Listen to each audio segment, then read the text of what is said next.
Hi students, I am Sumit sir. Welcome to my class Coaching in Commerce. आज मेरा class रहेगा leverage की ऊपर। लिवरेज की ये थर्ड क्लास है। लिवरेज का इसका पहले दो क्लास है। जिसने उस दो क्लास को मिस किया प्लीज़ उस दो क्लास को फॉलो कर लीजिए, देख लीजिए। उसका बाद एक ये क्लास जो है थोड़ा सा एडवांस लेवल का क्लास है, तो ये समझ में आएगा, ठीक है ना। आज एक प्रॉब्लम है, एडवांस लेवल का प्रॉब्लम है, जिसको मैं सॉल्यूशन करूंगा। देखो इस प्रॉब्लम में ऐसे है कि सेल्स बोला है from the following data answer the following questions. Sales दिया हुआ है 75 lakh, variable cost 42 lakh, fixed cost 6 lakh और equity share capital 50 lakhs, debenture 50 lakhs. वहाँ पे क्वेश्चन किया, चारों क्वेश्चन है। What is the firm's return on investment, what are the operating financial and combined leverage of the firm, and if the sales drop to 50 lakh what will be the new EBIT of the farm, at what level of sales will the EBT of the farm equal to 0। ये चारों question है। तो ये वाला जो sums है ये थोड़ा सा एडवांस लेवल का है, तो देख लीजिए कैसे बनते हैं। तो हमारा जो पहले वाला क्वेश्चन है, पहले वाला क्वेश्चन में पूछा कि फार्म्स रिटर्न ऑन इन्वेस्टमेंट क्या है। तो पहला एक इनकम स्टेटमेंट बना लेता हूं, देख लो।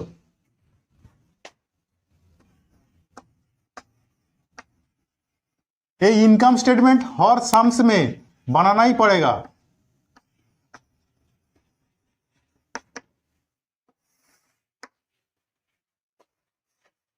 सेल्स दिया हुआ है 75 लाख,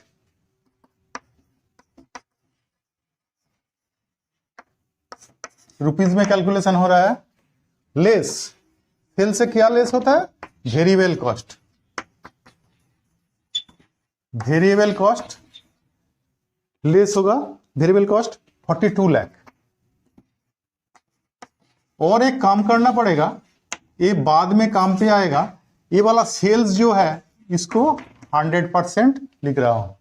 ये वाला 100% है तो 42 लाख कितना परसेंट है, तो 42 lakh divide by 75 lakh into 100 करने की बाद ऐसे आएगा। कितना आ रहा है देखो, 56%। 56%। तो ये माइनस करने के बाद जो आता है उसको मैं कहते हैं कंट्रीब्यूशन। कंट्रीब्यूशन कितना है, कंट्रीब्यूशन है 44% और अमाउंट में कितना है, अमाउंट में आ रहा है 33 लाख, ठीक है। इसके बाद इससे लेस करना पड़ेगा फिक्स्ड कॉस्ट। तो फिक्स्ड कॉस्ट दिया हुआ है, फिक्स्ड कॉस्ट दिया हुआ है प्रॉब्लम में क्या है 6 लाख। तो 6 लाख माइनस करना पड़ेगा। 6 लाख माइनस करने के बाद ये जो कंट्रीब्यूशन है, कंट्रीब्यूशन से फिक्स्ड कॉस्ट माइनस होने के बाद जो आता है उसको कहते हैं EBIT, earning before interest and tax. ये 27 लाख, ठीक है ना।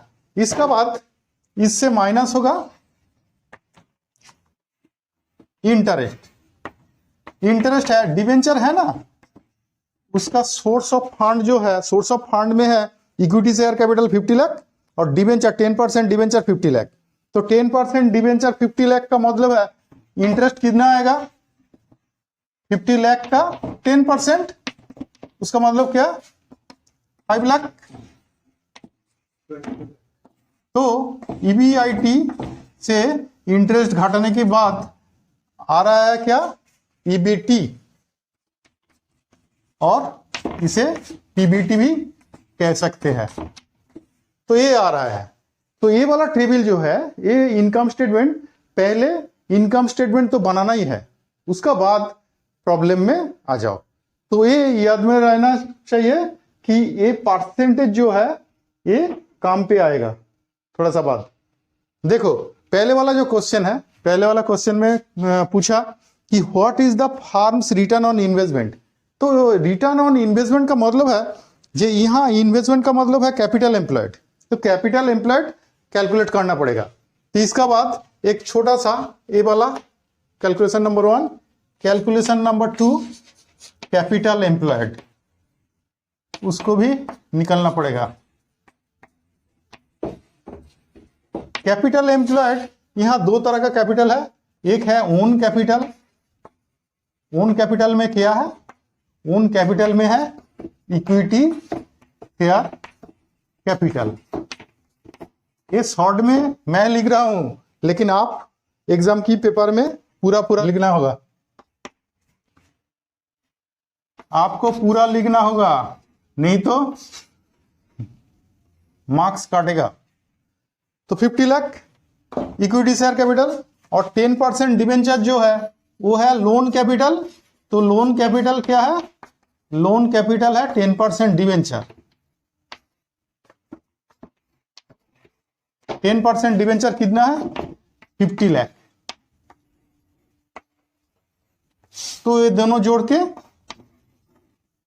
1 करोड़ कैपिटल एम्प्लॉयड आ रहा है, यही इन्वेस्टमेंट है, कैपिटल एम्प्लॉयड। ठीक है,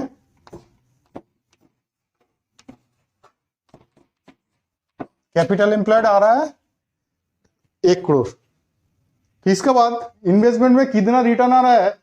रिटर्न का मतलब है प्रॉफिट। तो कौन प्रॉफिट आएगा? यहाँ ईबीआईटी आएगा।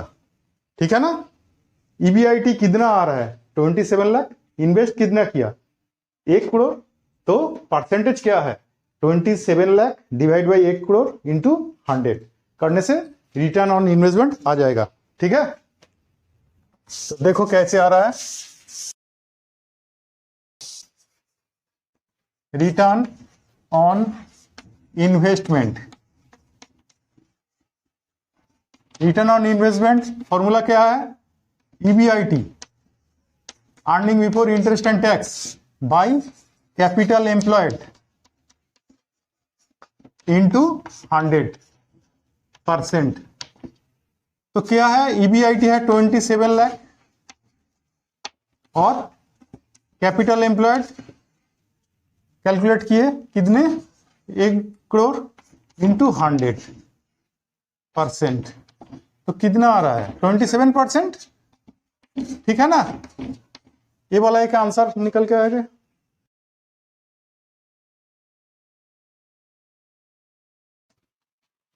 देखो दूसरे क्वेश्चन है, what are the operating leverage, financial leverage and combined leverage. तो क्वेश्चन नंबर बी, तो ऑपरेटिंग लीवरेज शॉर्ट में क्या है? डॉल। डॉल का मतलब डिग्री ऑफ ऑपरेटिंग लीवरेज। तो डिग्री ऑफ ऑपरेटिंग लीवरेज उसका फॉर्मूला क्या है? तो यहाँ का टेबल जो है, टेबल में क्या क्या है?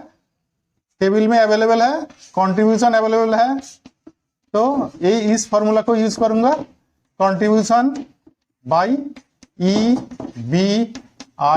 ठीक है, कंट्रीब्यूशन बाई ईबीआईटी। तो कंट्रीब्यूशन कितना था? देखो कंट्रीब्यूशन निकल के आए थे कितने? कंट्रीब्यूशन आए थे हमारे 33 लाख। ठीक है ना, 33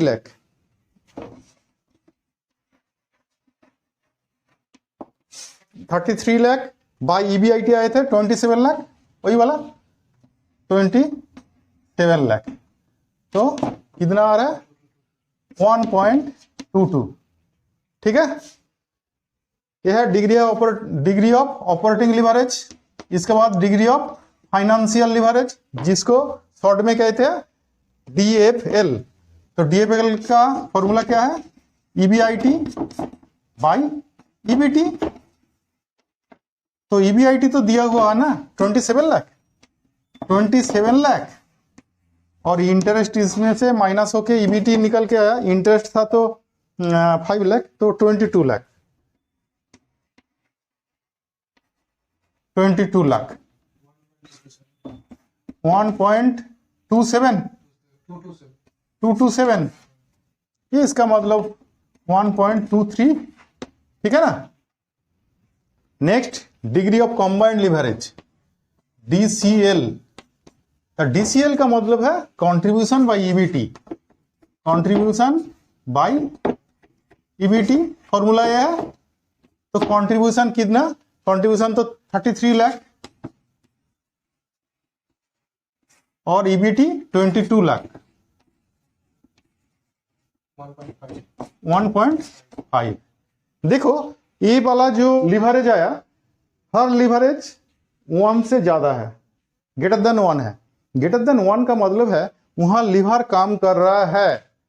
ये जो ईबीआईटी कंट्रीब्यूशन बाय ईबीआईटी निकल के आया कितना 1.22 का मतलब क्या है, मतलब है कि हमारे ऑपरेटिंग जो फिक्स्ड कॉस्ट वो लिवरेज में है, उसका थोड़ा सा इंक्रीज करने में हमारे प्रॉफिट उससे ज्यादा इंक्रीज करेगा। ठीक है ना।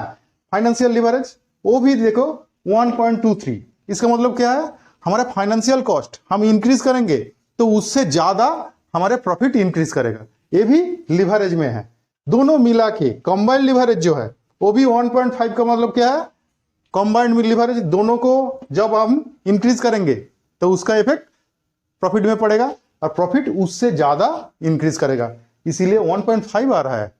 1 का मतलब है क्या, इक्वली इफेक्टेड, वहां लिवर काम नहीं कर रहा है, 1 से ज्यादा हो रहा है। इसका मतलब क्या है कि लिवर काम कर रहा है। तो लिवर काम कर रहा है का मतलब कि हमारे जितना हम इंक्रीज करेंगे उससे ज्यादा हमारा प्रॉफिट इंक्रीज करेंगे। ठीक है ना। तो ये वाला था। नेक्स्ट क्वेश्चन, वही प्रॉब्लम में नेक्स्ट क्वेश्चन है, if the sales drop to 50 lakh what will be the new EBIT level of the firm. ठीक है। तो हमारा प्रॉफिट जब 50 लाख होगा, देखो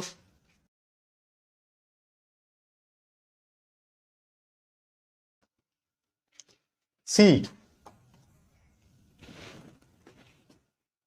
हमारे जब सेल्स होगा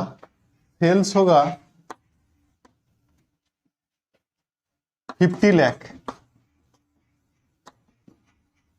ये रुपीज में, तो हम पहले सेल्स को 100% बोले थे ना, तो वेरिएबल कॉस्ट उसमें कितना था, वेरिएबल कॉस्ट था 56%। ठीक है ना। वो जो पहले वाला स्टेटमेंट परसेंटेज कैलकुलेट किए थे तो 56%, तो यहां वेरिएबल कॉस्ट कितना होगा सेल्स का 56%, देखो कितना आ रहा है 28 लाख। तो 28 लाख माइनस करने के बाद कंट्रीब्यूशन आएगा 22 लाख। ये कंट्रीब्यूशन, ये न्यू कंट्रीब्यूशन जब सेल्स होगा 50 लाख, कंट्रीब्यूशन 22 लाख, उसमें से फिक्स्ड कॉस्ट तो फिक्स्ड है ना, वो तो एक ही है। फिक्स्ड कॉस्ट कितना था, फिक्स्ड कॉस्ट था 6 लाख, तो 6 लाख माइनस करने के बाद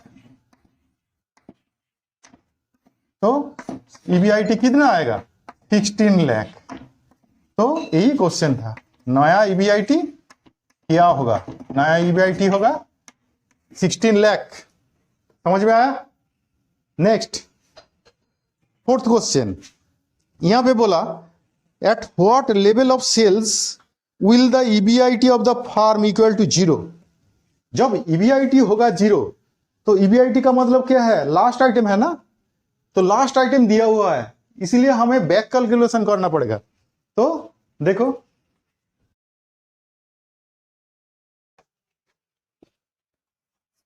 डी, ईबीआईटी बोला है कितना, ईबीआईटी नहीं ईबीटी, ईबीटी बोला है 0, ये रुपीज में, ईबीआईटी 0।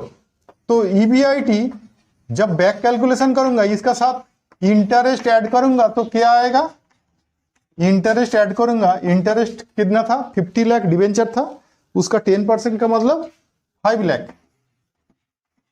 तो 5 लाख ऐड करने के बाद जो आएगा, इंटरेस्ट ऐड करने के बाद क्या आएगा ईबीआईटी, ईबीआईटी से इंटरेस्ट माइनस होके ईबीटी आ रहा है, तो ईबीआईटी से इंटरेस्ट ऐड होके क्या आएगा ईबीआईटी, और ईबीआईटी में फिक्स्ड कॉस्ट जोड़ूंगा जब, add fixed cost, fixed cost तो फिक्स्ड है ना, 6 लाख दिया हुआ है, 6 लाख। ठीक है।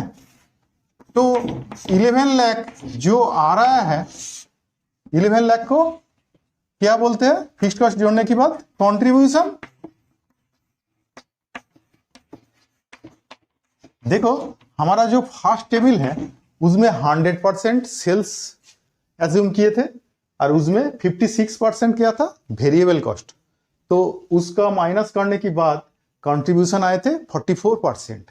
तो यहां भी सेलिंग प्राइस में कोई चेंज नहीं आया, सेलिंग प्राइस में कोई चेंज नहीं आया, वेरिएबल कॉस्ट में कोई चेंज नहीं आया, तो परसेंटेज एक ही रहेगा ना।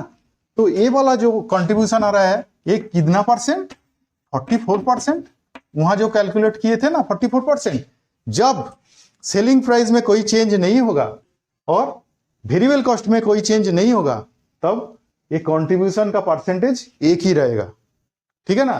तो 44%, तो 44% कंट्रीब्यूशन का मतलब 11 लाख। तो सेल्स कितना था, तो सेल्स ये 11 लाख जो है ये तो 44%, तो इसको 44% से डिवाइड और 100 से इनटू करके देखो, 25 लाख, ठीक है। तो यही है सेल्स रुपीज में। तो देखो ऐसे रहेगा, ऐसे ही रहेगा। जब कभी कभी ये भी, ये वाला थम्स भी है कि सेलिंग प्राइस इंक्रीज कर रहा है 10%, वेरिएबल कॉस्ट डिक्रीज कर रहा है 10%, ऐसे आएगा। तो ऐसे आएगा तो ऐसे कैलकुलेशन करना पड़ेगा।